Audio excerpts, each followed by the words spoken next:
मैं अपनी बात को प्रारंभ करूं उसके पहले एक संशोधन दे देता हूं ताकि गलतफहमी न हो। परिचय में यह बताया गया कि डॉक्टर साहब की उंगली पकड़कर मैं संघ में आया, ऐसा नहीं है। उनके जाने के 10 साल बाद मेरा जन्म हुआ है, मैंने उनको देखा भी नहीं। परंतु संघ में हम जाते हैं किसी न किसी उंगली पकड़कर, किसी न किसी की, और अपने जीवन में एक व्रत का निर्वाह करते हैं। और व्रतस्थ होने के कारण ऐसा व्रत जिंदगी में जिन्होंने निभाया, समय समय पर उनका स्मरण करना ये हमारे लिए स्वाभाविक बात है।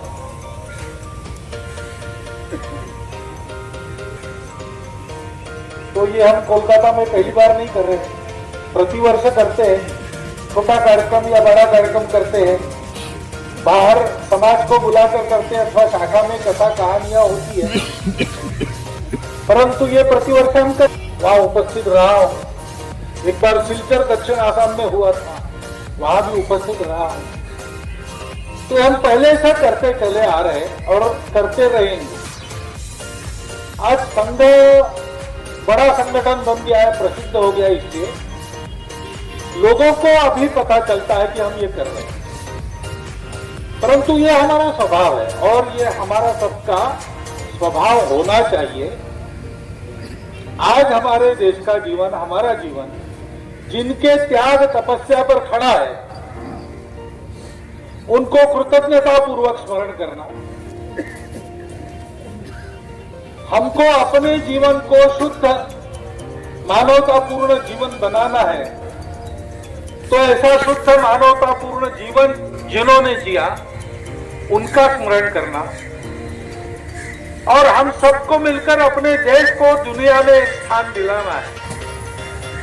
तो ऐसा स्थान दिलाने के लिए जिन्होंने अपने जीवन का समर्पण किया उनका स्मरण करना। देश गौरव नेताजी के स्मरण में तीनों का स्मरण एक ही व्यक्ति के स्मरण में हो जाता है। उनका जीवन ऐसा था, बचपन में ही परिवार के संस्कार, उनकी अपनी अंगभूत गुणवत्ता जो थी और उनको जो शिक्षक मिले थे, उनके चलते समाज के प्रति संवेदना और स्व के अभिमान के संस्कार उनको मिले, और उसी का उत्तम विकास करते हुए उन्होंने अपने देश के लिए अपना सर्वस्व समर्पण किया। मनुष्य के पास जो कुछ कीमती होता है, बहुत लोगों के पास होता है, गुणवत्ता होती है, मेरिट अंग्रेजी में कहते हैं, वो होता है। परंतु केवल होने से नाम नहीं होता, उसका उपयोग कौन क्या करता है। नेताजी ने अपने स्वार्थ का रंच मात्र भी विचार पूरे जीवन भर किया नहीं।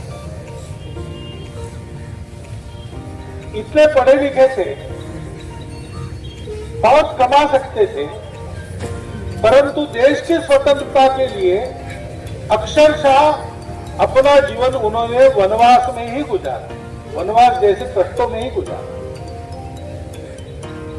कितने बार जेल में गए, देश से बाहर जाना पड़ा, सेना बनाकर लड़ना पड़ा।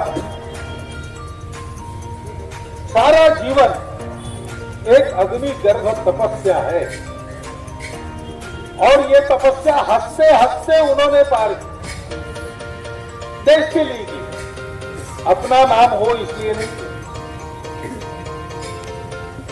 पूर्ण निष्पृहता और निस्वार्थ बुद्धि का आदर्श उनका जीवन है, पूर्ण समर्पण का आदर्श उनका जीवन है।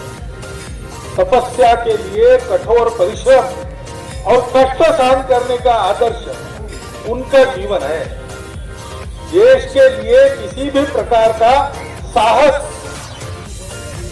अपने प्राणों की तमा न करते हुए करना, उन्हीं का जीवन उसका आदर्श। और ये सारा करते समय उन्होंने अपेक्षा कुछ नहीं की। उनको क्या मिला, हमने उनको क्या दिया, हमने कुछ नहीं दिया। उस समय उनको कुछ नहीं मिला।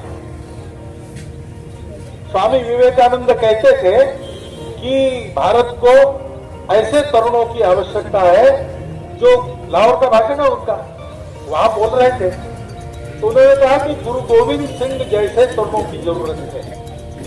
गुरु गोविंद सिंह जी ने जन्म भर अपने समाज के लिए कष्ट सहन किए, युद्ध किए, अपने 4 पुत्रों का बलिदान किया, उनका निर्वंश हो गया, फिर भी वो लड़ते रहे। और इसके बदले में जिनके लिए वो लड़ते थे उन्होंने उनको क्या दिया? उपेक्षा दी, उपहास दिया। लेकिन उन्होंने एक शब्द से भी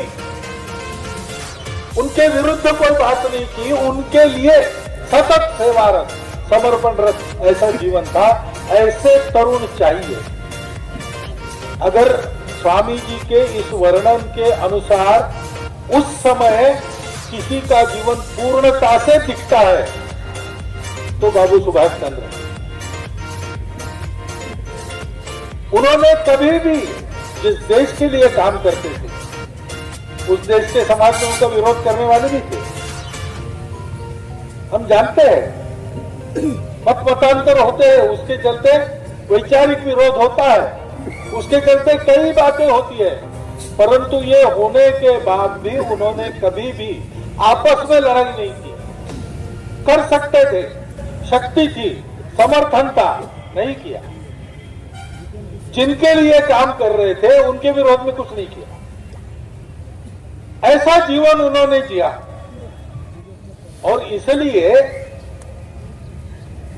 स्वतंत्र भारत में उनका स्मरण बनाए रखने में थोड़ा कम ज्यादा हुआ तो भी अपने त्याग के कारण संपूर्ण भारतवर्ष की जनता के स्मरण में वो सदैव रहे, अपने आप रहे।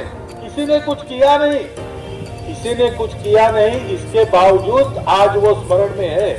आज भी हम उनको नेताजी कहते हैं क्योंकि उनका ऐसा नेतृत्व गुण था।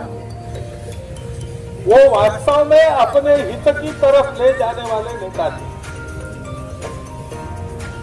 वो अपने उदाहरण से नेतृत्व करते थे और वो सब में सबके जैसा रहकर नेतृत्व करते थे। नेता के जो लक्षण अपनी परंपरा में बताए हैं, पात्र त्यागी,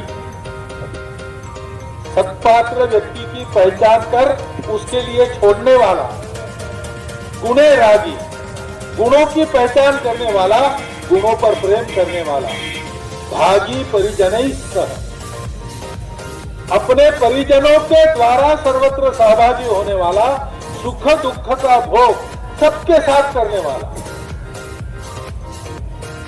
नेताजी जैसे यहाँ पार्टी के अध्यक्ष रहे, यहाँ के सम्मानीय नेता रहे, वैसे उनको युद्ध भी करना पड़ा।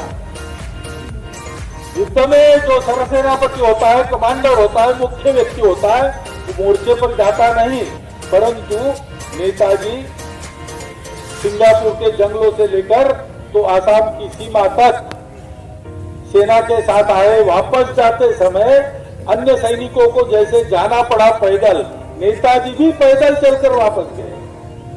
वर्णन है उसके, कैसे वो सबके साथ रहते थे, सबके साथ सबके जैसा खाना खाते थे। शास्त्रे बोधा, शास्त्र जानते थे, रणे योद्धा, उनका युद्ध कौशल, उसका क्या वर्णन करना, वो तो जगत प्रसिद्ध है। जिनके साम्राज्य पर सूर्यास्त नहीं होता, ऐसे लोगों के लिए एक नई सेना बनाकर उन्होंने चुनौती खड़ी की और दस्तक दी भारत के दरवाजे पर।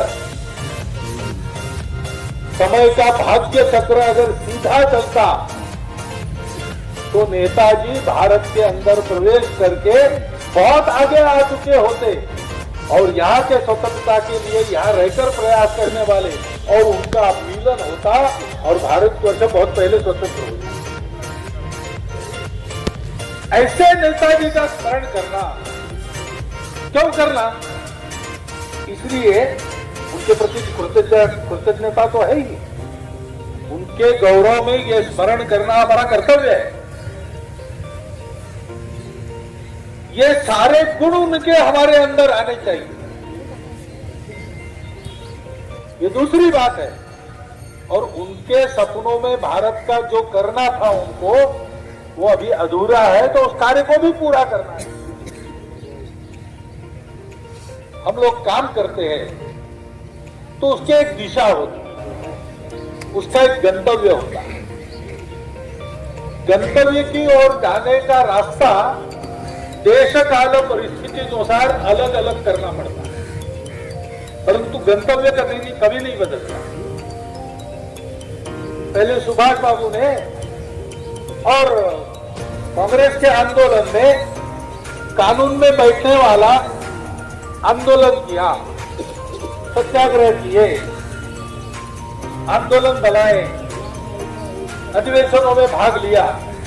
लेकिन जब उनको ध्यान में आया कि आज की परिस्थिति में केवल इतना करने से नहीं होगा, एक सशस्त्र प्रयास की भी आवश्यकता है, तो उसका भी प्रयास उन्होंने किया।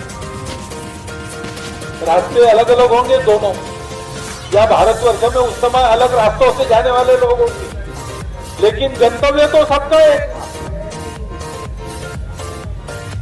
और इसलिए उस गंतव्य को पक्का रखना, तो उस गंतव्य के बारे में नेताजी की दृष्टि क्या थी, समझना पड़ेगा।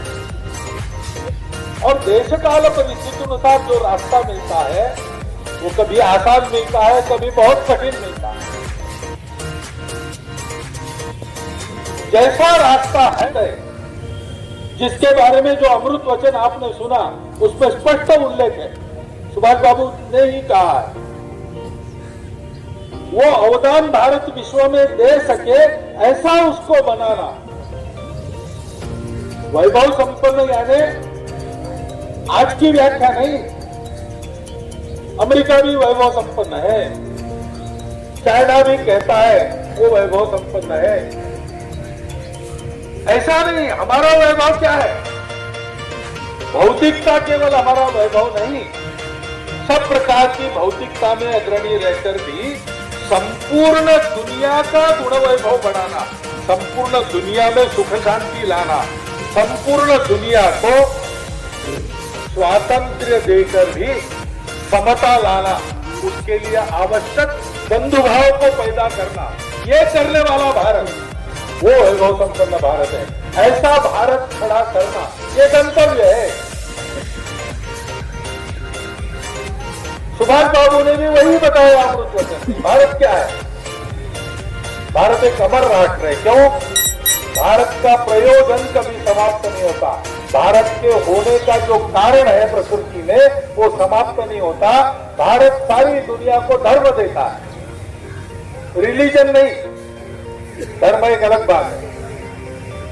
संपूर्ण दुनिया को एक रखने वाला, उसको उन्नत करने वाला, सृष्टि के पर्यावरण के साथ उसको चलाने वाला, मानव की उन्नति के साथ साथ संपूर्ण सृष्टि की उन्नति साधने वाला, इसके लिए आवश्यक संयम, इसके लिए आवश्यक व्यवहार का संतुलन दुनिया को सिखाने वाला जीवन, वो धर्म दुनिया को देने वाला भारत, वो धर्म नित्य आवश्यक रहता है। आज की स्थिति में तो हम देखते हैं सारी दुनिया भारत की ओर नजर गड़ाकर खड़ी है। उस प्रयोजन को संपन्न करने का समय है। उसी प्रयोजन को सिद्ध करने के लिए अपना काम है, संघ का काम। और इसलिए अच्छे पक्के सच्चे हिंदू को हम करते हैं, क्योंकि ये अगर करना है तो प्रयत्नों की दिशा क्या होगी? कल मेरे हाथ में यहाँ की एक पुस्तक लगी, तरुण स्वप्न।